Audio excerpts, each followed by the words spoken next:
New guidelines from the state would let some elementary schools apply for a waiver to reopen for in-person learning. ABC 10 News anchor Mary McKenzie explains the rules and the concerns already being raised about allowing some schools to let kids back in class.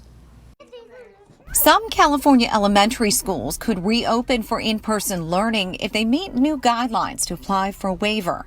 The guidance was released Monday night from the California Department of Public Health. It's only for grades K through 6 because distance learning is arguably harder for younger kids. Already there are concerns about safety and equity. Small private and parochial schools would be the most likely to meet the detailed guidelines due to greater flexibility to limit enrollment, for instance, and more resources to implement stricter safety protocols. The gap is going to grow. Susan Scala is the president of Chula Vista Educators, which represents teachers in the largest K through 6 school district in the state. On Monday, they held a motor march to call for a better plan for schools to reopen. She says with high rates of infection in much of the South Bay already, there's little chance that any schools in that area would qualify for waivers. The guidelines discourage them from being granted in areas where the infection rate is more than twice the threshold for being placed on the state's monitoring list.